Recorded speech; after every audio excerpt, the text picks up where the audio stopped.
Pastor, naka-mute kayo.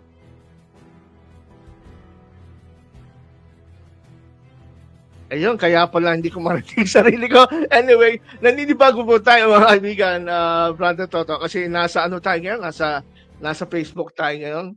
At hindi ako sanay sa operation. At salamat sa Panginoon, back to Facebook tayo. At dito tayo magsisimula muli sa ating programa kasi marami po tayong mga at least active ang faith po kasi mas maraming viewer dito aking napagtanto at napag-aralan. Ayun. Kaya salamat na marami. At siyempre mga kaibigan, welcome sa ating episode ngayong gabi. Napakaganda. Pag-usapan natin yung pinaka most common na question na Brother Toto, no? Na madalas kaya lang madalas ma-misunderstood, no? At lalo na pag may kausap tayong mga friends na Seventh-day Adventist, ang ating topic, saan sa Bible nakasulat na pinalitan ng Diyos ang Sabat mula Saturday to Sunday? Ang ganda ng tanong, no? Saan ba natin mababasa sa Bible yan? At siyempre, sa unang tingin natin, parang simple lang yung tanong na yon. Pero actually, nakabase siya sa isang napakalalim na assumption, parang naging tradisyon na, naging bahagi na ng kultura ng Seventh-day Adventist, Brother Toto, no? Na talagang naghahanap sila bilang hamon sa atin kung anong verse sa Bible na inutos ng Diyos na ang pagbabago o change of Sabbath. Kaya samahan mo ako, Brother Toto, ngayong gabi, at samahan din tayo ng ating mga viewer, unti-unti natin pag-aaralan ito, himay-himayin natin ang mga bagay at katotohanan tungkol dito sa paksa na ito. Brother Toto, kamusta po? Good evening, first of all, sa lahat ng nakikinig, and good evening, Pastor. Medyo okay naman po. Alam nyo, for the past Praise God. talagang affected tayo ng natural calamities. So I had this opportunity na, ayun nga, to actually talk to some people na naapektuhan talaga, and hindi lumalabas sa media, ayun nga, that maraming mga kababayan natin ang talagang naapektuhan ng bagyo, lalo na yung pinakahuli, yung Uwan, no? And yun nga, nabanggit ko nga sa inyo that I traveled. Although hindi naman yun yung aking agenda, pero yun nga, dun sa Visayas napunta ako, and talagang may mga towns na walang kuryente or tubig. Hanggang ngayon? Pagkain. That was a week and a half. A week and a half, okay. Last week. And buti na lang, ayun nga, there are a number of private groups, also Christian groups, na nag-effort talaga to bring water, particularly. Wow. At saka yun nga, mga basic needs lang. So I'm happy na yun nga, may mga tao talagang nagmamalasakit. Not in the government sector only, but also in the private sector. So we continue to pray for our nation kasi as you know, aside from all these issues na ating naririnig, there is a deeper issue with regards to our country, and that is, I believe, it is a spiritual issue that a lot of people need to really think and really come back to the Lord. Talagang ang sagot lang sa ating nararanasang mga problema sa bayan natin ay ang panumbalik sa Panginoon, at talagang may true repentance ang ating bayan, and talagang matanggap natin na tayo ay nangangailangan ng pagbabago, particularly sa spiritual na bagay. And alam natin na sabi nga, yung isang country or nation that considers God is the Lord will be blessed. Pero it requires more than just saying it. It requires true repentance and action. Amen. Kaya I hope this program tonight, ayun nga, medyo ang topic natin ay interesting. And it is also, I hope and pray na enlightening, kasi nga we're going to expose truth tonight na talagang requires a deep knowledge of Scripture. And tonight, thank you for having me. And I look forward to your leading us in, let's just say, parang Bible study na rin ito. Di ba, Pastor? Amen. Tama po, Brother Toto. And as much as possible during the time na hindi tayo podcast for about 2 weeks, nagkaroon po tayo ng meditation, pagmumuni-muni, paano ba natin lalong mapapaigi at magiging mag-reach ng maraming audience sa ating pong podcast at maging more interesting yung ating discussion. Ano? So, lumipat tayo ulit dito sa Facebook. Dati naman tayo sa Facebook nagsimula. At yun ang nakita ko na isang magandang option. At siyempre, yung topic nating i-discuss magmula ngayon sa ating programa ay para maiwasan po yung haka-haka na lagi tayong umaatake, sinisiraan natin mga admin na para bang kontrabida ang dating natin, Brother Toto. Naghahamon tayo. But this time, napansin mo yung ating topic ay ito'y this time tayo po ang nasa defense no? Tayo ang nasa defense. Totoo bang binago ng Diyos ang Sabat? Kasi this is taken from the book which I am planning to publish soon, yung 25 questions of Seventh-day Adventists about Sunday answered. It is a booklet, kompletong tools yan, at yan po ay handbook para po sa sino mang mga Christian ay ito ay pwede nilang dalhin sa kanilang mga pocket or mga bag kahit maliit at very handy. Madali nilang makita ang sagot kapag sila'y tinanong ng mga Adventists. So, this time we will take the position of being a in defense, no? Na ating pong i-defend yung ating paniniwala about Sunday. Kasi marami pa rin ang hindi nakakaunawa tungkol sa bagay na yan. At welcome po kayo magtanong at mag-comment ating mga kaibigan sa ating magandang paksa ngayon. Binabati natin una yung ating viewer, nakausap ko po to, si Sister Lucena Mendoza. Yan. Isa siyang SDA at marami kaming napagkikwentuhan, hindi kami nagdidebate, nagkikwentuhan at marami siyang interest na gustong mapag-aralan sa atin. Good evening sa inyo, Sister Lucena, at nawa ay kayo po pagpalain ng Panginoon. Salamat sa inyong paglapit sa amin. So, Brother Toto, para simulan na natin itong napakagandang paksa ngayong gabi. Nais ko na ipakita muli yung ating topic. Ito po ay pinamagatang totoo bang binago ng Diyos ang Sabat?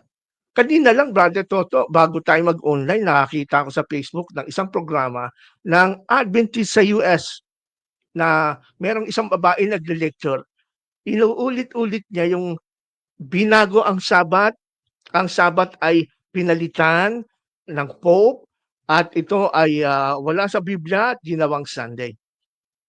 Pero alam po ninyo, gaya ng ating palaging sinasabi, ang isang bagay na mali, ngunit ito ay paulit-ulit na sinasabi at paulit-ulit na pinaniniwalaan kahit mali. Darating ang panahon ay magiging tama ito sa pananaw ng sinumang tao. Naintindihan niyo ba yung sinabi ko?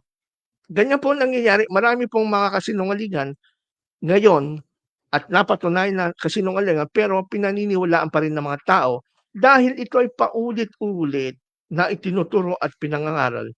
Kaya gumating ang panahon na parang naging ito ay totoo. Ganun din po itong tungkol sa matatawag ko po ito mga kaibigan na conspiracy theory. Ayun. That is the exact term. Yung kasabihan na ang Sabat ay binago mula sa Sabado tungo sa Linggo, ito po ay isang conspiracy theory. Alam naman po natin kung ano ibig sabihin ng conspiracy theory. No? Ito ay theory at walang fact. Pero dahil sa ito'y trending, laganap, at maraming naniniwala, nagmumukhang totoo at marami po ang napapaniwala. No? Sabi nga ng isang definition, ang conspiracy theory can mean different things depending on the context. At its core, it refers to an explanation of events that assume powerful groups are secretly manipulating outcomes, sabi ganon, no? Behind the scenes. Some theories are harmless speculation, while others can be dangerous when they spread misinformation or erode trust in an institution. O ibig sabihin, Brother Toto, para sa akin, itong paniniwala na ang Sabat ay binago mula Saturday tungo sa Sunday, na malagi natin din na napakinggan nun, hanggang ngayon, umalis na ako sa Adventist, wala pa akong makitang definite, solid, sabi nga, napaka-solid, airtight na evidence ng pagbabagong ito. Kasi nga, ilang beses ko na inulit-ulit sa loob ng 6 na taon na ako'y umalis sa Adventist. Ito yung 3 tanong lang, Brother Toto. I don't know if you can remember. May tanong ko palagi sa mga Adventist. Number 1, sino yung Pope na nag-change ng Sabbath to Sunday? Ano yung pangalan ng Pope na yan? Bakit sa napakatinding spekulasyon na kung saan ang kasaysayan ay malaki ang epekto nito sa kasaysayan, how come hindi ma-identify kung sino ang Pope na nag-change ng Sunday, ng Sabbath to Sunday? Sinabi lang ni Ellen White, the Pope changed the Sabbath to Sunday. Nakita niya sa pangitain, Pope is different from papacy. Although may ilang edition ng Great Controversy, papacy ang ilagay para i-justify yung mga theories ng ilang mga kapatid nating Adventist na hindi is not a single Pope, but rather a progression of Pope. Maraming Pope yan throughout century. Okay, granting, tanggapin na natin. But the question is, meron po itong time factor. Meron siyang panahon, meron siyang time limit kung saan mo hanapin yung Pope na yon. Saang yugto ng panahon mo hahanapin yung Pope na yon na sinasabing nag-change ng Sabbath. Ano po yung time? At mga kapatid natin Adventist na rin nagbigay ng time. Ito yung based na sa prophecy ng Daniel chapter 7 verse 25 na 3.5 years kung saan ang little horn, maliit na sungay, ay sisikapin, tinatawag nilang sikapin baguhin ng kautusan, na tinatawag na yung years na yon, 1,260 years, from 538 AD hanggang 1798 AD, dun mo tatagpuan, dun mo hanapin kung sino yung Pope na yon. Unfortunately, Brother Toto, marami kasi mga kapatid natin Adventist na hindi naman nila kabisado yung calculation ng Daniel 7:25 sa doctrine nila. Kaya kahit anong tanong ko, wala makasagot. Meron naman mga pastor, ang layo ng sagot. Meron sinuturo silang Pope, ano? Kaya lang, wala dun sa pagitan ng limit ng years between 538 AD hanggang 1798. So until now, mystery pa rin. And pinagpapay ko kayo mga kapatid kong Adventist. Kasi alam ko na kabisado ko na yung kultura ng Adventist. Pagka meron silang hindi masagot, nawawala yan sa ilang yugto ng panahon. Hindi mag-online yan. Hindi mag-comment. Hanggang makalimutan nila yung init ng tanong na yon, nung time na tinanong sila, tapos babalik sila pag hindi na mainit. Nakakalimutan na. Ganun ang nakita ko. Kultura, Brother Toto. Ha? Ikaw ba, ano bang masasabi mo? Have you heard about that issue before or any familiarity doon sa mga bagay na sinasabi ko? About the Pope, sino yung Pope? Any information you had before? Ay, nakamute po kayo. Opo.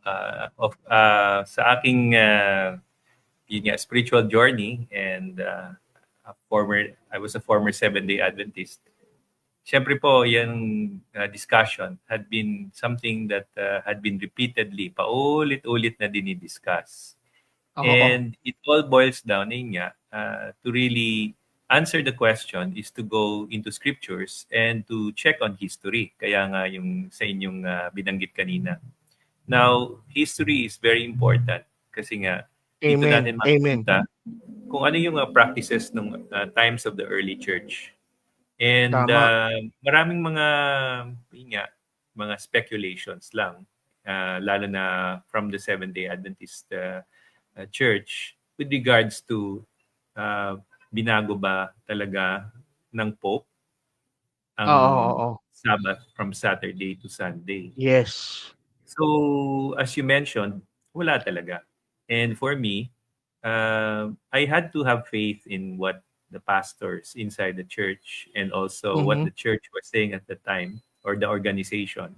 Kasi nga, Mhm. doon ako napadpad sa kanilang mga indoctrination. Kaso, Oo, yun nga.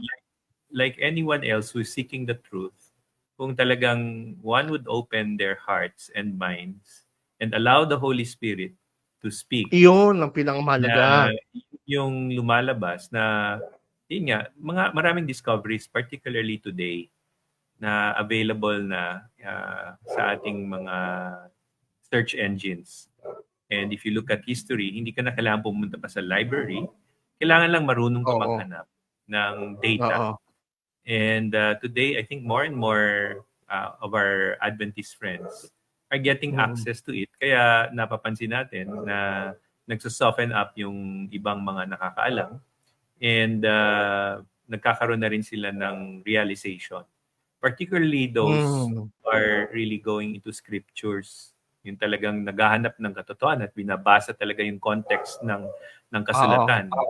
And ang bottom line, more and more people, although gradually, are being set free from the bondage of this belief, itong paniniwala, na yun nga, they still need to keep the Sabbath in order to say that they are keeping the commandments of God. So, hindi ko naman, sa akin, wala naman sinabing pinagbabawal sa New Covenant. Oo, oo, oo. Pero yun nga, palagi kong binabalikan yung aking natuklasan na wala rin sinasabi na dapat mong ipangilin. So itong Yes. gabing ito, magandang masagot nga yung question regarding that topic. Kaya I Amen, think amen. you have many points to cover and himayin natin and one by one. I think tonight you have a few points to hindi ba? To Yes. show off. Meron tayong point. Halimbawa, ang unang point kasi ang balik tayo dun sa ating topic, dun sa Mhm. tanong sa atin, no? Saan sa scripture sinabi ni Lord na pinalitan niya ang Sabbath to Sunday? Mhm. Pagka ikaw ay Christian at hindi masyado familiar sa tanong na nila, maiipit ka kasi wala kang mababasa. Na? Pero ang purpose ng ating programa ngayon ay para tulungan natin ating mga kapwa Kristiyano na maunawaan nila na merong pong mali behind the question. Doon sa tanong nila na saan sa scripture, saan sa Bible sinabi ng Diyos na binago ang Sabbath to Sunday? Number one point natin pag-usapan, there is a question. Ibig sabihin, questionable po yung premise ng tanong na yun. No? Kasi unang-una sa lahat, Brother Toto, wala naman talagang ganong verse. Wala talaga tayong mababasang verse na pinalitan ng Diyos ang pangili ng Sabado patungo sa linggo. Yan ang gusto nating liwanagin sa ating mga viewer. Wala namang kaming sinabi na merong verse na Wala. pinalitan, na Mhm. binago. Actually, ibabalik natin sa mga kapatid nating Adventist, sila dapat nasa kanila dapat ang burden of proof.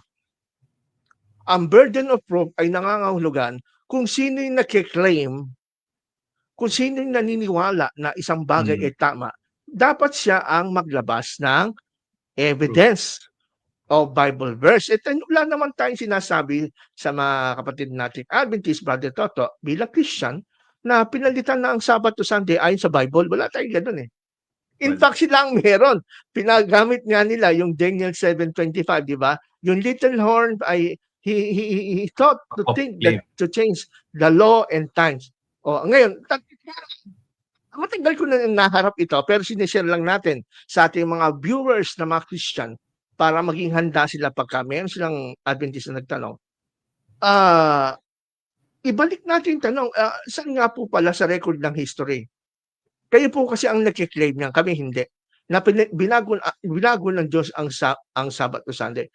Pero sa inyo naman, hindi Diyos ang nagbago, ito sa Pope. So, mas madali nang hanapin yan kung tutuusin. Dahil nasa lupa ang Pope, dito mo hanapin ebidensya. Di ba? Correct. Hindi mo makita And sa Bible. Mm. sila mismo ang sila mismo ang nag-raise ng question. And sila rin That's ang right. nagsumagot. Sila rin lang sumagot na talagang binago ng Pope or papacy. Nabalik lang sa atin. Tayo yung Pope at saka yung papacy. So ang tanong nyo kanina, sinong Pope yun? Di ba? Oo. So, Hanggang ngayon, wala. yung burden of proof ay dun sa nag-claim na binago. Yeah. Binago Nasa ng rules Diyos. of law yan. Nasa Sabi rules lang, of evidence yan. Ang tao ang nagbago ng Sabbath from Saturday to Sunday. So maganda itong argument na ito na ni-raise ninyo kasi nga ngayon mapapatunayan natin doon sa claim nila na ang papacy ang nagbago kung totoo ba yon. Yun nga. Tsaka Brother Toto, ang sabi sa Daniel 7:25, at kanyang iisiping baguhin. Iisipin pa lang niya. Ngayon, tanong, nagtagumpay ba? Kung tatanungin natin yung mga Adventist, para sa kanila, nagtagumpay, kaya nga may Sunday. Nagtagumpay, ibig sabihin ay nabigo ang Diyos. Ibig sabihin ang ating Panginoon napakahina. Kung totoo man na ang Sabat ay kalooban ng Diyos, na dapat pa rin sundin ng Kristiyan, napakahina naman ng Diyos yun. Isang tao lang. Tapos little horn pa. Hindi naman big horn. Little horn. Tumalo sa Diyos. Binago niya. Pero sa totoong interpretation, Brother Toto, nung naging Christian na ako, naunawaan ko na iisipin baguhin, pero hindi, it's not about the Ten Commandments. It's not about the Ten Commandments. So yun pa lang. Isang point yan na, Brother Toto, the burden of proof is dun sa ating mga Adventist friends. Pangalawang point natin, Brother Toto, bakit natin nasabing there is a question behind that question? Number 2, mali kasi ang pagkakaunawa ng ating mga kaibigang SDA sa nature ng New Covenant. No? Yung tanong kasi mismo na saan mo nabasa sa Bible na binago ng Diyos ang Sabbath to Sunday, mali ang pagkaintindi sa nature ng New Covenant compared sa Old Covenant. Yung New Covenant kasi hindi po, mga kaibigan, ulitin ko ang New Covenant na kung saan tayo nabubuhay ngayon kung totoong tayong Kristiyano, hindi po kasama dyan. At hindi po sa katotohanan lang, hindi po isinama dyan at pinag-uusapan ng tungkol sa paglipat ng lumang utos, kasama na yung Sabat, tungo sa ibang araw. No? Hindi ito paglipat ng araw, Sabado, tungo sa Linggo. At hindi ito tungkol sa, kundi ito po ay fulfillment ng isang bagay na mas malalim, walang iba kundi ang ating Panginoon sa Kristo na siyang fulfillment ito. It is a spiritual matter. Kaya sa madaling salita, Brother Toto, gusto natin ipaalam sa ating mga kaibigang Adventist na yung tinatanong nila walang basis sa Bible mismo. Kasi wala namang sinasabi sa Bible, walang basis sa Bible. Wala din tayong maibigay na talata sa kanila na binago nga ng Diyos ang Sabbath to Sunday kasi wala namang kinalaman yung araw ng Sabbath paglipat nito sa Sunday sa New Covenant. The New Covenant. Yun. Malayo. Never nabanggit. At ang totoo niyan, hindi ho binago ng Diyos ito, kundi nagkaroon ng fulfillment kay Jesus, Brother Toto. Ano ibig sabihin natin? Wala pong change na nangyari sa Sabbath. Kasi pag sinabi natin change ng day ng Sabbath to Sunday, ang involved doon ay araw. Ngayong physical day, calendar day. Wala akong issue about calendar. Right. Sapagkat sabi ng Colossians 2:16-17, ang Sabbath, ang mga Sabbath ay shadow of things to come, and the substance or reality is none other than Jesus Christ. Yung Sabbath ay anino na simbolo ng paparating na spiritual na kapahinga natin kay Jesus Christ. So, yung Sabbath ay shadow. Sa umpisa pa lang shadow na siya. So, ibig sabihin pag shadow, anino lang. No? At pag dumating na si Jesus Christ, siya na ang reality, wala nang pakinabang itong shadow. Kasi nandiyan yung katuparan. Naintindihan ng Tama. mga kapatid nating Adventist yan, Brother Toto. Di Kaya ako lang parang, sigurado. I'm not bakit mo sure kung nasabi? Sige nga, kasi I'm not paliwanag sure mo, kasi bakit? nga Ah, yung new covenant kasi is something that requires talaga the understanding of yung mission ni Jesus Christ. Eh. Ngayon, si John, I mentioned the book of John, sabi niya nga, the mm, law came mm. through Moses, but grace and truth Yun. came through Jesus Christ. So sa akin Yes. ito, this is really a sign or it's a very clear explanation na si Moses at si Jesus, hindi mo pwedeng pagparehohin yan. Now, for the Seventh-day Adventist, ang understanding, and I hope that may mag-react doon sa mga nakikinig na friends natin Yes. na Adventist, Mm. na pag sinabi nilang New Covenant, sabi na pareho lang yun sa Old Covenant. So, the same things, except that si Jesus Christ andyan na. So, kung yun ang kanilang pag-iintindi, pareho pa rin ang mga pagsunod kasi under the law pa rin ang mindset. And kasi very limited kasi ang understanding ng general membership ng Adventist na pag sinabing the law, it always boils down, ang top of mind, Ten Commandments. So That's this it. we have to Yeah. be very careful kasi Mm. the justification ng mga ng organization ng SDA with regards to the Sabbath is because of the law, yung obedience to the law. So, nagiging complicated lang siya pag hindi mo naintindihan yung New Covenant. Ano ba yung New Covenant? And why is Mm. Jesus Christ, yun nga, why Oo. did Jesus Christ give us the New Covenant in His blood? Hindi ba? This is Oo, oo, di ba, the blood, the oo. covenant. The blood is the covenant. Yun yung, for my understanding, is yun nga, the eternal covenant in the blood of Jesus Christ, which is the gospel, the good news. So, Oo, duktong-duktong yan. oo. If you were to make a chain, napaka-clear sa explanation ni John and the apostles, particularly si Apostle Paul, na yun nga, yung shadow na yon being Moses, yan ang sinusunod ng Israel. Nung dumating si Yun. Jesus Christ, sila'y nabigla kasi hindi na-fulfill yung expectation nila. Pero malinaw naman sa Bible, sa pagpapaliwanag, na ang New Covenant, in-explain rin ni Jesus Christ na siya na nga yung pagpapahinga. Because, yun nga, Yes. He is the fulfillment. So, pag sinabing rest, it's not a physical rest actually. No, Rest, not yeah, anymore. not a physical Yan rest. ang Kasi yung ultimate physical rest is the fulfillment. shadow. Yung shadow. Yes. Shadow is showing us that the practice of resting in a particular day is the preparation of entering into the rest that God has prepared for us in the spiritual level.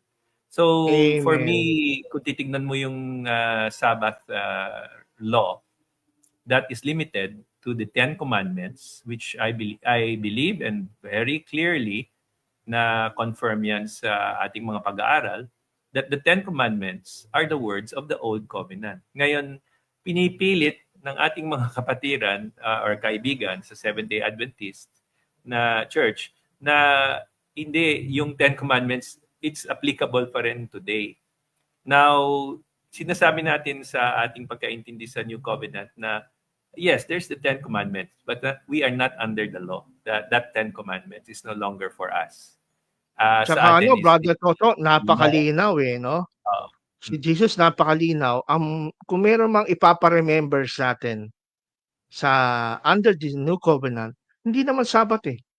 Wala kang narinig na sinabi ni Jesus, remember to keep holy the seventh day sa New Testament.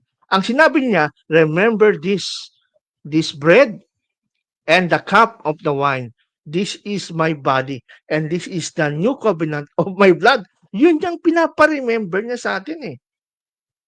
At maging ang mga apostol, dahil sila faithful kay Jesus, they follow his kahit sa if you read 1 Corinthians chapter 11:26, kinote din ni Paul, di ba? Nang gabing iyon, sinabi ng Panginoon, remember this, hanggang sa aking pagparito. Hindi naman sapat eh. So, ibig sabihin, hindi po nagtuturo ang ating Panginoong Kristo, maging ang mga apostol sa bagong tipan, na ang Old Covenant Sabbath ay napalitan na, naging linggo, under the New Covenant. Wala tayong ganyang nabasa na turo ng mga apostol. Pagka ganyan po ang ating aral, mali po ang ating interpretation sa Bible. Kasi hindi Mm. naman maimportante yung araw ng pagsamba eh. Panahon ng Israel, okay yun. Pero sa New Covenant, hindi na ini-emphasize ni Paul yung magtaas ka, mag-esteem ka ng isang araw ng higit sa iba. Hindi kagaya sa Old Mm. Testament, pwede yon. At required talaga yon. Pag ikaw ay lumabag doon, pwede kang parusahan na kamatayan. Pero sabi ni Mm. Paul sa Romans 14:5, merong iba nag-i-esteem sa isang araw. At yung iba naman kahit araw-araw. Bawat isa ay magpasya sa ayon sa kanyang iniisip. Oo. Ngayon, At saka optional na lang yung isang araw. Hindi na tama po. isabat, di ba? Tama po. Kung gagamiting argument ng Adventism ay yung Roman Catholic Church ay kiniklaim na Sunday is the new Sabbath. Hindi naman tinuturo yan eh. Kasi nga sa Catechism, Sunday is, yun nga, not taught as the Sabbath. Kasi ang Roman Catholic Church, may theologians din yan sila eh. And they acknowledge Totoo. that the seventh day is the Sabbath talaga, based on the yung nga biblical, supported by the Bible.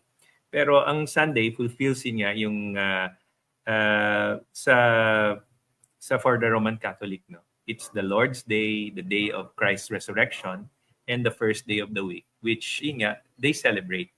And this is historical din naman eh, na from the early church, not Roman Catholic, but generally the church, which is also Catholic in a way, hindi lang Roman Catholic. This is yun ang Amen. tawag kasi universal eh, Catholicos nga. Amen, amen, Alam amen. natin yun. So medyo ano na yun, malalim na yung yung pag-explain doon. Pero Maganda yung tanong dito ni Sister Joy uh, Bautista Collado. uh, Lang gabi, Sister Joy, siya yung ating nag-chat sa ating group chat kagabi na siya ay dating Adventist from Isabela. Ngayon ay salamat na nga at siya nakapag-tanong sa ating programa ngayon. Welcome, Sister Joy. Ang sabi niya, it's the Roman Catholics doctrine that they believe Sunday is the new Sabbath. So ang Roman Catholic Church ang tanongin nila, wag Christian. Well, tama ayun. naman kasi kiniklaim nila na, di ba binabasa nga natin noon sa katekismo, sa Converse Catechism, bakit Sabado ang ating bakit Linggo ang ating Linggo. pinapabanal, hindi Sabado? Sapagkat nilipat ng Katoliko ang solemnity ng Sabbath to Sunday. Wow, palakpakan tayo nun di ba? Wow, may ebidensya pala, Catholic ang lipat eh. Pero ang tanong, dapat kung tayo po yung mga totoong Kristiyano, mga kapatid, at tayo po yung maingat, mahal natin ang katotohanan, dapat wag natin puputulin ang mga binabasa natin.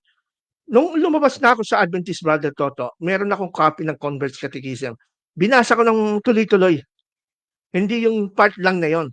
Kasi nasanay tayo, yung part lang yung binabasa natin, isasara na natin, palakpakan na tayo.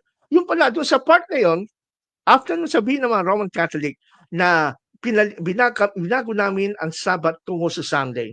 Ngunit, kailan nagsimula ang pagbabagong ito? Yun na, pag tinuloy mo, yun ang tinatanong, kailan naganap yung pagbabago? Pag Adventist ang sasagot, sabi na, nung panahon ni Constantine. Pero pag sa Converse Catechism mismo, iba. Pabasahin natin sa mga Adventist, ang sabi ng Catholic, nagsimula ang pagbabago nito ayon sa kapangyarihan at authority na binigay kay Pedro sa panahon ng mga apostol. Kailan daw nagbago, binago ng Pope ayon doon sa katekismo, naganap ang pagbabago? Hindi sa panahon ni Constantine, sabi ng katekismo na binabasa nyo. Ito ay naganap sa panahon ni Pedro.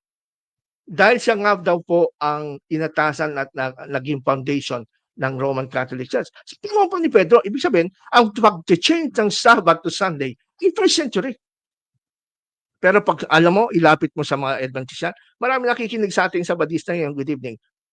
Kung kayo po ang tatanungin, kailan naganap ang pagbabago? Kay Constantine, tanong, ganyan ba sa claim ng Roman Catholic Church? In fairness, dapat maging fair tayo. Huwag tayong maging bias masyado. kung Roman Catholic tatanungin niyo kung kailan nag-change, hindi na sasabihin kay Constantine sa panahon niya, kundi sabihin nila panahon ni Pedro, nung panahon ng apostol. Eh bakit yan po, mga kapatid naming Adventist, bakit yan po ay tinatago niyo sa madla? Bakit niyo tinatago yan sa inyong mga crusade? Bakit niyo tinatago yan sa mga tao? Di ba dapat, kung katotohanan po tayo, di ba dapat wala kang tinatago? Sabihin mo lahat. Nasaan po ang honesty? Nasaan po ang integrity? Kaya, yun po, yun nga sabi ni Sister Joy, meron pa siyang sinasabi rito, hindi daw po weekly Sabbath yung Colossians 2:16 to 18. Kasi yung Sabbaths daw doon ay annual Sabbaths, not the weekly Sabbaths. Kahit na malinaw na Sabbath naman yung weekly Sabbath. Kasi daw yung weekly Sabbath nasa 4th commandment, Jesus said, if you love me, keep my commandments. Oo nga naman, tama Sister Joy. At talagang ikaw ay mahilig mag-aral ng Bible. At yun nga sinasabi ng mga Adventist. Pero alam po ninyo, pagka sinunod po natin, kung ipagpalagay natin na tama po sila, mangyayari niyan, Brother Toto, ang Biblia ay parang hindi siya inspired word of God, nagkakamali siya, nagiging redundant. Bakit kanyo? Kasi pag pinasa natin po ang aklat ng Colossians chapter 2, verse 16, binanggit lang unang-una yung yung binanggit lang unang-una yung tinatawag nating yearly. Di ba binanggit na yung yearly doon? Tingnan nyo. Annual. Ito sinasabi. Yung annual binanggit na eh. Sabi dito sa Colossians chapter 2 verse 16. Ang sabi dito 2:16, eto. Therefore, don't let anyone judge you in regards to food and drink, or in the matter of festival, or new moon, or Sabbath day. Kung mapapansin niyo, Sister Joy, wag daw tayong i-judge tungkol sa pagkain, pag-inom, tungkol sa mga festival. Hindi ba ang festival, Brother Toto, Annual. is yearly, annual? Nabanggit na, annual. Feast. Pero sa kalendaryo kasi ng mga Jew, sa kalendaryo ng mga Jew, pinapakita dito ni Paul yung kalendaryo ng mga Jew kung paano sila nagse-celebrate ng mga feast. Nag-start sila ng yearly, annual, kaya nga festival, or a new moon, this is monthly. Di ba nakita nyo yung degree? From yearly to monthly. Tapos Sabbath, this is weekly. Yan po ang on order ng calendar, ng mga Jewish calendar. Lagi nilang, kahit sa Old Testament, sa Ezekiel, pag binasa nyo, yan ang order. Nagsisimula si yearly. Minsan naman, opposite yung, yung order. Minsan, inuuna yung weekly, monthly, and yearly. So, kung sasabihin po kasi nila, sister, na yearly festival, new moon, monthly, yearly, Sabbath na naman to. Babalik na naman sa yearly. Ganun ba ang tamang paraan ng pag-aaral ng Bible para lang maiwasan mo na babanggain ito ng Bible ang iyong maling paniwala? Mamaliin mo yung Bible imbis na ikaw dapat ang ituwid, yung Bible ang tinutuwid nyo. Di ba magiging redundant? Nasabi na nga yung festival, nasabi na yung mo, dapat pababa ito eh. Tapos weekly ang pinakahuli. Ang ginawa nyo, yearly, monthly, back to yearly. Tama. Order ng kalendar ng mga Diyos, mga kapatid. Pagka ganun, nasan po yung ating pagmamahal sa katotohanan? If you love the truth, hayaan yung kayo ang i-correct ng Bible. Naman yung Bible ang i-correct natin, mga kaibigan. Di ba, Brother Toto? Opo, very orderly nga. Very orderly nga yung order. Di ba, day, month, year. Dito, year, month, and day. Di ba? Kaya nga, yung festival, feast, there are 7 feasts, di ba, na they celebrate. Tapos, magiging redundant, paulit-ulit. Pag sinabing new moon, then it's always on a monthly, di ba? Malinaw Sabbath day, di ba? So, dyan, yun nga, medyo tapos, malinaw na. Medyo talaga may malinaw na nilalabo. Kailangan balutin yung interpretation para mag-fit doon sa narrative ng Adventism. Mahirap yung kaibigan, mga kapatid namin Adventist. Nasaan ang pagmamahal natin sa Panginoon? In fact, kung mapapansin nyo, ang ginamit ni Jesus Christ dito, sabi niya, these are the shadow. Hindi ang tinutukoy lang niya festival, hindi lang yearly, hindi lang monthly, kundi Sabbath days. In fact, sa Greek, ano to eh, plural eh. Sabbaths, plural eh. This is plural. Ibig sabihin, lahat ng klase ng Sabbath. Ah, Ba't naman natin iiwan yung weekday naman? Nako, mga kaibigan. At sabi gano'n, itong mga Sabbath na ito, kasama ng festival, kasama ng new moon, ay shadow of what was to come. At ang substance is Christ. Pag dumating si Christ, wala na yung shadow. Ganun dapat ang interpretation natin. Kaso, dumating na si Christ, andyan pa rin shadow. Kaya tuloy, dalawa Sabbath nyo. Isang shadow, isang Christ. Ganun ba ang intention ng biblical typology? Alam niyo, di ba nung tayo yung mga Adventist mga brother Toto, alam mm, natin yung typology na tinatawag sa Old Testament shadow. Halimbawa, yung tabernacle, temple sa panahon ni Moses. Alam natin this is the shadow of what Christ is going to do regarding our salvation. Nung dumating na si Jesus, kailangan pa ba natin yung tabernacle? Tanungin natin yung Adventist, sabi niya, hindi, ang tabernacle shadow. Nandiyan na si Jesus Christ, siya ang reality. Eh, ba't naman pagka tinuturo naman natin sa Sabbath, yung the same principle ng typology, ang pagkakaiba ng shadow at ng substance, bakit magkasabay naman? Ba't kasabay, di ba? Kaya di ba, Brother Toto, if we are going to read Hebrews chapter 4, verse Hebrews chapter 4, verse 9, ay napakaliwanag, isang Sabat na lang natira sa bahay ng Diyos. No? Ang sabi doon, therefore, a Sabbath rest remains for the people of God. Sabi nga sa Tagalog, there remains therefore, meron pang natitirang isang pamamahayang Sabat. Sa pagkaming natira, ibig sabihin, may nagamit na. Meron nang lumipas. Merong shadow na lumipas. Ang problema, pagka nandun tayo doon sa dati, yung shadow hindi nawawala, basta Sabat. Pero yung yearly nawawala, yung monthly nawawala, yung Sabat hindi nawawala. Kaya pag binagamit nila yung Isaiah 66, sa bagong langit, sa bagong lupa, tayo may Sabat pa. Teka, kaibigan, bakit Sabat? Sabi dun sa Isaiah 66, ay new moon, from new moon to new moon, Sabat to Sabat. Yung sinasabi niyong new moon na ceremonial, ba't meron pa rin sa heaven? Kaya ba't lang yung pinipili yung Sabat, yung new moon hindi nyo binabasa? So may diferensya mga kaibigan. Hindi kami naninira kaibigan. Na-observe lang namin kasi galing kami dyan. At nakita po namin na hindi po ito nagbibigay ng galang at respeto sa ating mahal na Diyos kasi hinahayaan po natin na sirain ito yung ating pong pananaw sa Biblia. Di ba, Brother Toto? Kaya yun tama yung po. ating sinasabi.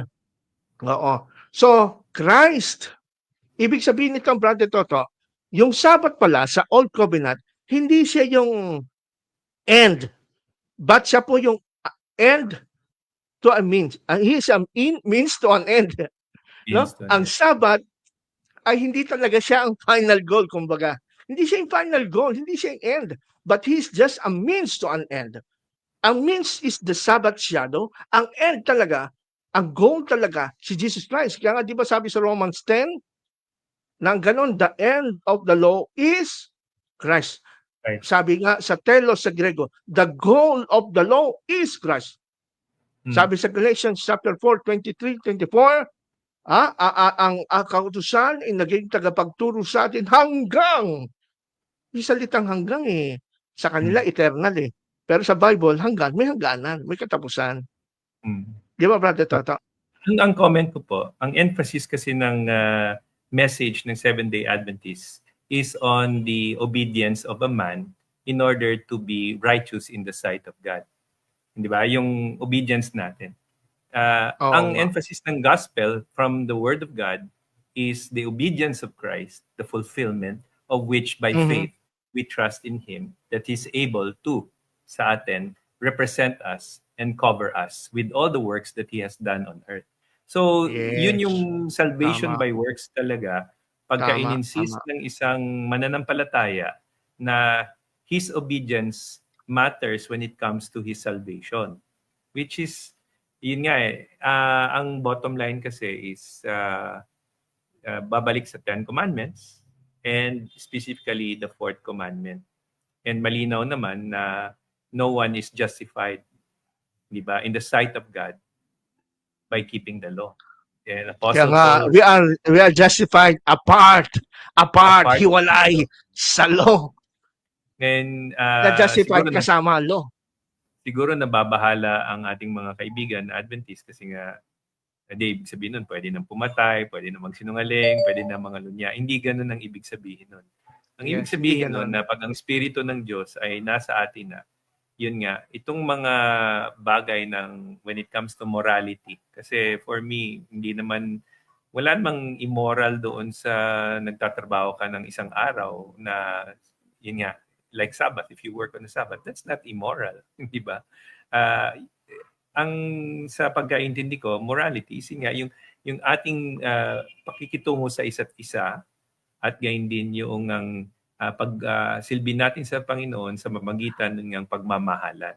Kaya nga ang followers of Jesus Christ malalaman lamang if they love one another, di ba? All men will know that you're my disciples if you love one another. Amen. So, wala naman sinabing all men will know that you're my disciples if you are keeping the law perfectly. Oo nga, wala. Kasi Sila, alam ni hanapan God. natin ng verse. Oo. Opo. May tanong Alam dito ni God. si Brother Saldi Sabado. Pangalan pa lang, alam na natin yung Sabadista siya. Okay. Mark 2:27-28. Tanong ko, Obidos, tao Ano ba ka ba yung o Mark baboy? Sa Mark 2:20. Ang Sabat ay binigay para sa tao. Yeah. Kaya ang tanong sa akin, tao ka ba o baboy? Siyempre baboy. Ay, hindi. Tao siyempre. Pero nung sabihin ni Kristo yon, hindi tayo kasamang mga Pilipino doon. Walang Pilipino doon sa context ni Kristo. Pansinin mo puro Hudyo eh. Yung mga alagad niya, nakasama niya na nagkitil ng uhay. Sabat yun punta sila sa bukuran, nagkitil ng uhay.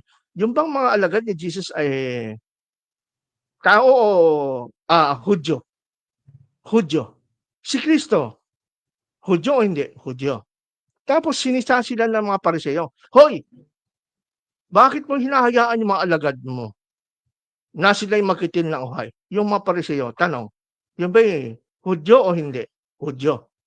Tapos sumagot si Jesus Christ, hindi mo ba alam na nung si David ay nagutom at pumasok siya sa templo na kinain yung tinapay na para lamang sa sacerdote. Hindi naman sacerdote si David pero hindi siya nagkasala. Ang tanong, si David na ginamit ni Jesus Christ na example doon sa eksena na yon, Hudyo ba o hindi? Hudyo. Ay paano yung mga temple priest na pag Sabado mas mabigat yung kanilang tungkulin, doble ang handog nila kumpara sa ibang mga araw. Mas mabigat. At sabi nga, nilalapastangan nilang Sabat, pero hindi sila nakakasala. Yun ba yung mga Hudyo? So, brother, of course, hindi, false dichotomy, tawag dyan, false dilemma. Papipiliin mo ako kung tao o baboy, mali ho yung pagpili nyo. Kasi may pangatlong sagot, may pangatlong option, hindi lang tao, hindi baboy, may pangatlong option. Hindi tayo Hudyo at hindi tayo kasama doon sa konteksto. So, tao ba, baboy o konteksto? Of course, konteksto. Yun lang sasagot sa atin na ang sinasabi ni Jesus, ang Sabat binigay sa tao under that Jewish system. Yeah. Jewish system ang pinag-usapan. Within that system, sila yung tao ron. Doon sa system. Kasi umiiral pa naman ang Mosaic Law. Ang Old Covenant that time, hindi pa siya napako sa cross. So, tama lang sagot ni Kristo. At yung mga Hudyo, tao yan. Hindi naman baboy yan. So, sila yung tao na tinutukoy ni Jesus. Hindi, at saka yung sinasabing, pag sinabi bang ganyan, ibig sabihin nun, lahat ng tao ay kailangan. Oo nga. Hindi, parang yung sa akin, I think na-share ko na rin sa inyo, na natutunan ko din to. Ang sapatos ay ginawa para sa tao at ang ang tao para sa sapatos. So, ang lahat ba ng tao may sapatos? O kailangan At saka, ito pa, sabi nila, ang marriage daw ay creation institution, ang pag-aasawa. Sabi naman ni Jesus, merong bating na hindi pinag-aasawa at hindi nag-aasawain. Di ba? Merong mga gift of singleness. Kung ang marriage ay para sa tao, pag ikaw ay merong gift of singleness, hindi ka tao. Hindi ka Di ba? Kasi hindi ka nag-asawa. Ibig sabihin, hindi ka tao. Yun po ang magiging logic ko, Mr. Saldi. Sabado pa naman ang pangalan mo. Anyway, Hindi salamat ko po alam sa kung question niyo. hindi ko alam kung yun Brother nga, Tala. kung malinaw yung paliwanag na yun nga, yung taong tinutukoy doon is yung doon sa sistema at that time. Hindi ibig That's sabihin it. na inutos ni Jesus Christ na lahat ng tao ay Oo. dapat mag-keep ng Sabbath. And yun nga, it's associated only. Ano may fallacy na sabi niyo? May fallacy kayong Ano yun? binanggit. False dichotomy o false False dilemma. dichotomy. False Kala nila dilemma. dilema na ako. Pag wala akong Pipiliin pipiliin ka eh. kasi. Pag sinabi kong tao, edi nagsasabi, sabat ka dapat. Pag sinabi kong baboy, di Baboy, ba? hindi ka Pero mag-keep. mali. False dilemma ang tawag doon kasi hindi naman dalawa lang ang option, tatlong option. Which is the tamang answer. Ang pangatlong option na sinasabi natin, ang pipiliin mo yung konteksto. Ang pinag-usapan doon, hindi baboy. Ang pinag-usapan doon, yung anong taong klase ng tao. Kasi yung salita sa Grego, medyo laliman natin konti. Yung salita sa Grego na man, anthropos, akala na sa Badista, humankind lang yun. Pero kung pag-aaralan yung malalim, yung salitang anthropos, it is talking about people in general, humankind, or people within the context of the covenant. Pag tinignan natin sa mga lexicon, ang tinutukoy na tao na binigay ang Sabat, saan ba binigay ang Sabat? Hindi naman sa mga incheck, no? Hindi naman sa mga hintil binigay. Ang Sabat ginawa sa tao. Kanino ba binigay? Sa Mount Sinai, kay Moses, sa Israel. O, sila ba'y tao? Oo. Kaya yung tao, sila. Yan masasabi natin. Kaya mga kapatid, at Brother Toto, kung atin pong iisipin maigi, itong Sabat ay shadow o ritual na nung dumating si Jesus Christ, na wala nang silbi itong shadow. Kumbaga, sa Old Testament, Brother Toto, ang Sabat ay parang weekly reminder sa mga Hudyo na darating ang araw na ang bayang Israel ay makakahanap na ng complete rest kay Lord Jesus Christ. Naintindihan niyo ba yung sinasabi ko, mga kapatid? Yung Sabat, kaya nga weekly sila nagse-celebrate ng physical Sabat kasi po nire-remind sila weekly ng Panginoon na meron pang darating na mas dakilang kapahingahan na magbibigay ng kumpletong kapahingahan, hindi lang physical kundi pati spiritual. Ito po yung Mesayang darating. Yun ang nagre-remind din sa Diyos. No? Kaya lang yung mga Diyos ngayon, hindi naman nila tinanggap. At alam din ng mga Hudyo yan, Brother Toto, may darating na Mesaya. Kaya ngayon, nagsasabat pa yung mga Hudyo sa Israel kasi hindi pa dumarating yung Mesaya sa kanila. Yung, ang problema yung sa mga SDA na kapatid natin, dumating na Mesaya, nagsasabat pa rin. Sige, Brother Toto. At saka sa New Covenant, di ba, nilinaw din Apostol Pablo sa Romans chapter 14 verse 1. Sabi niya nga, one person regards one day as more sacred than another. Another regards every day alike. Each should be fully convinced is in his own mind.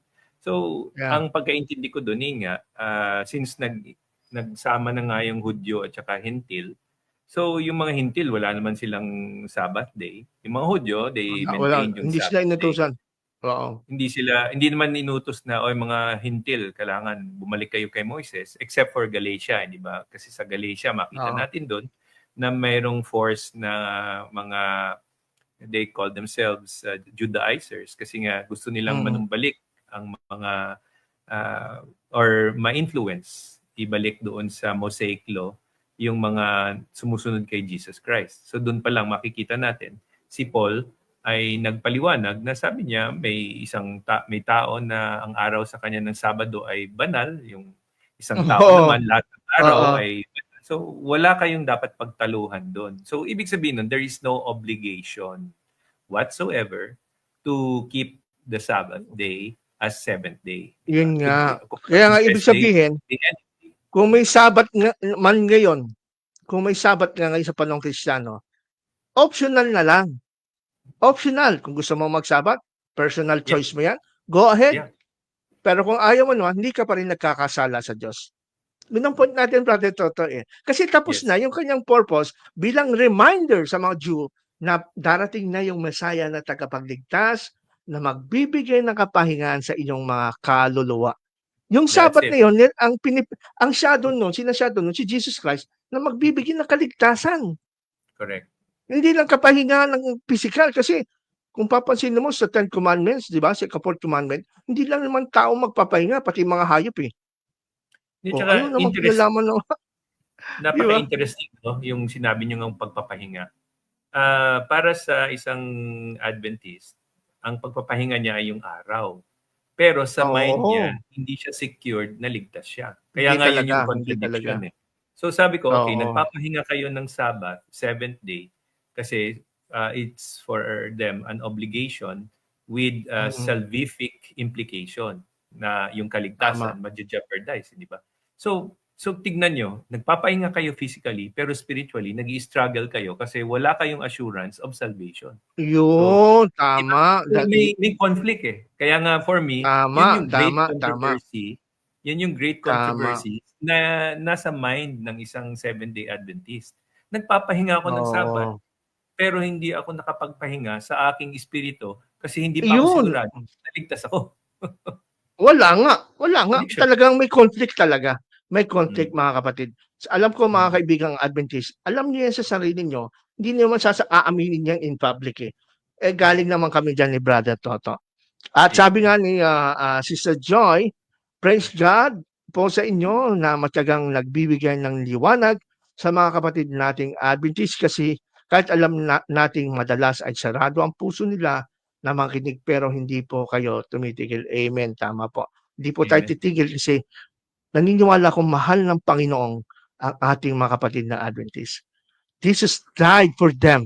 Kasama sila sa kamatay na nagtigis ang dugo ang ating Panginoon para sa kanila. Di ba, Brother Toto? Oo. Of course. Kaya Of yung course. kaya yung ating sinasagot ngayon ay nasa maliwanag, no? I-review natin ng konti. Yung tanong na saan mo mababasa sa Bible na binago ng Diyos ang Sabat tungo sa Sunday, yan po ay walang sinasabi ang Bible. Kumbaga, mali ang tanong, Brother Toto. Kasi inaasin nang nagtanong, merong mabasa. Pero Mm. doon sa tagal nating magbasa ng Bible, wala tayong nakita. Ba't pa nila tinatanong? Para siguro Mm. palabasin na wala tayong mapatunayan sa Bible na pinalitan ang Sabbath o Sunday. Wala namang ganung kasama sa New Covenant, mga kapatid. Hindi po Mm. pinalitan ang Sabbath, kundi ito po na-fulfill kay Jesus Christ. Yun ang sagot natin. Walang naganap na pagbabago ng araw. Kasi sa araw kayo nakatutok. Kami naman nakatutok, hindi sa sun, kundi sa sun, kundi S-O-N, hindi N-O-N. S-U-N. Di ba, Brother Toto? Amen. Nakatutok po ang Sabat sa S-O-N, hindi sa S-U-N. Yeah. Eh, pagka ganun po ang pananaw natin, baka hindi pa tayo nabuborn again. Kasi ang isip Mm. natin makalupa pa. Makalupa. Samantalang ang binabanggit ang Bible, sabi ng Colossians, sa binasa natin kanina, ang Sabat ay shadow at ang reality, substance, ang soma, sabi sa Greek, ang reality ay si Jesus. So walang naganap na pagbabago sa Sabbath to Sunday. Wala niyan, di turo ng Bible yan. Ang naganap ay fulfillment ng Sabbath to the Son of God. Yun po, ang pinakasimpleng sagot. Kaya yung mga kapatid natin mga Christian na tinatanong ng mga Adventist, saan mo mabasa nga na holy, pinabanal ang Sunday. Yun pa, isa pa sa tanong eh. Wala nga eh, wala namang banal na araw ngayon sa panahon ng New Covenant. Walang banal na araw. Every day alike. We Yeah. can worship God freely. We can rest on the rest that Christ provided us na ino-offer niya sa atin daily. Hindi lang Mm. itong seventh day, kundi At araw-araw. Hindi lang kung first day. Brother mas Toto. mas better rest, 'di ba? A much better Mas rest pag better, yun nga, binasa sinabi mo. natin ang Hebrews, 'di ba? The whole book of Hebrews. Jesus Christ is better. Better than what? A better Amen. sacrifice, better high priest, a better Moses, a better rest. Kasi pagpasok mo kay Kristo, you're assured of your salvation. And yun nga, Amen. siya yung author and finisher of your faith. So kaya nga ako, ang ganda nung explain ni Paul that he who began a good work in you shall be faithful to complete it.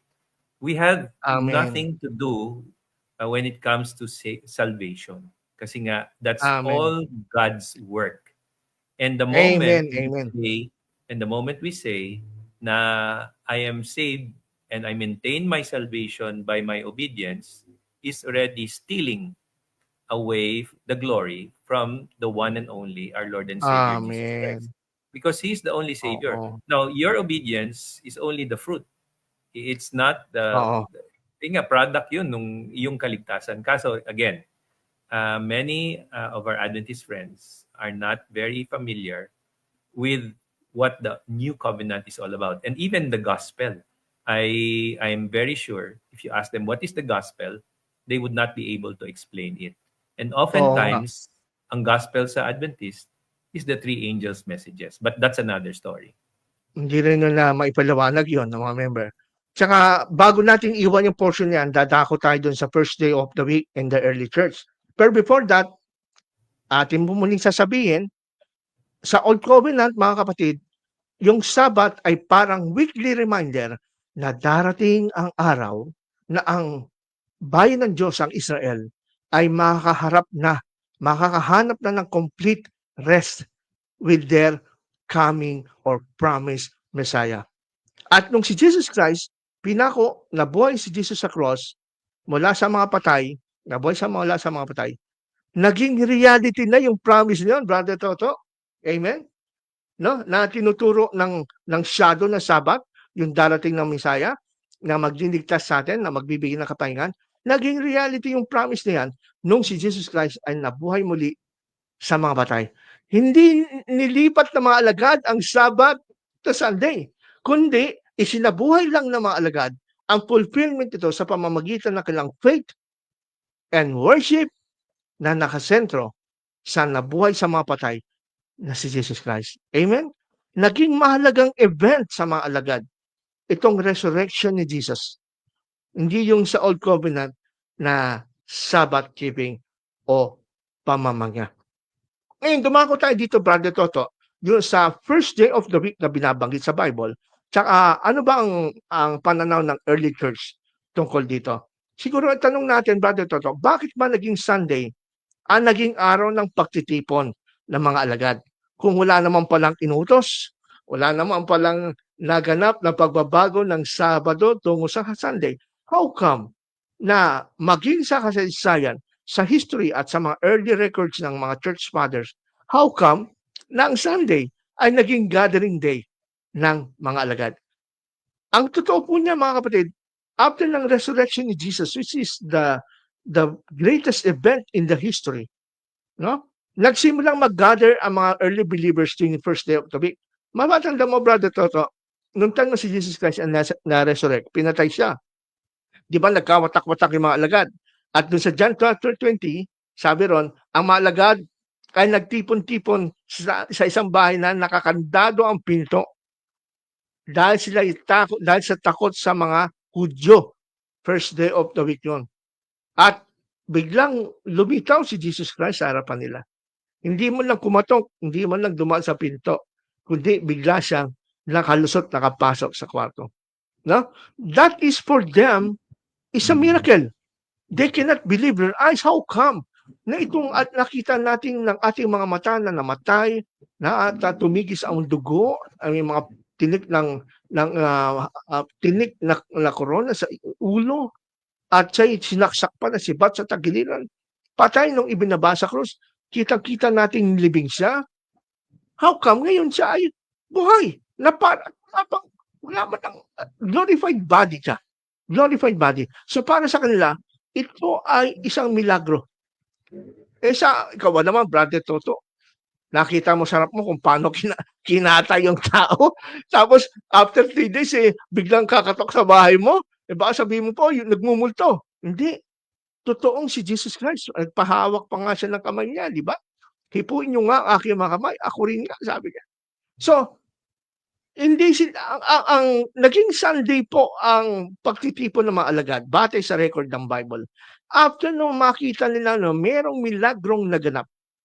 No, third day after Jesus Christ was crucified, nabuhay siya sa mga patay. Hindi po pangkaraniwang event yun sa panahon ng mga apostol. Hindi po pangkaraniwan. Kasi alam nila pag namatay, sa general resurrection day na in the end time, last day, ito mangyayari. Pero si Jesus Christ, nakita niyang pumasok sa kanilang sinig. No? It is a miraculous day.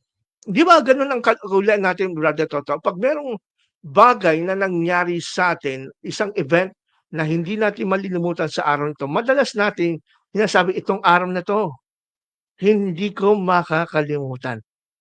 Kasi ito yung araw na nangyari yung hindi ko inaasahang magandang pangyayari, 'di ba?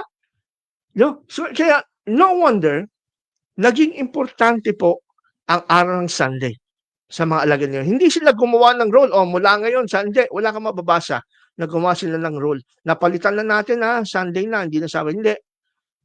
Ang nag-move sa kanila to volunteer to gather together as a disciple of Jesus is none other than that great miraculous event na nangyari kay Jesus Christ. It was the resurrection. Kaya meron tayong mababasa sa Acts chapter 20 verse 7 that on the first day of the week, we came together to break bread. No? At sa 1 Corinthians chapter 16 verse 2, ang sabi doon, inutos ni Pablo na on the first day of the week, each of you should set aside a sum of money in keeping with your income. Every first day of the week, sila yung magtatabi na magsimpan. Hindi sa bahay, kundi sa pagtitipon na ginaganap ng mga Kristiyano doon sa Corinto. First day of the week. Sunday po yon. At mismo si John, sa John Revelation 1:10, tinawag niyang Lord's Day. Itong panahon ito. At para sa kanya, ito yung araw ng Panginoon. Kasi ito yung araw na siya nabuhay sa mga patay. No? At matapos ng first century, namatay ang mga alagad, namatay ang mga apostol. Of course, merong mga second generation na mga alagad ng Panginoon na yung karamihan sa kanila ay mga dinidisciple na mga apostol bago mamatay. Katulad si Polycarp, di ba?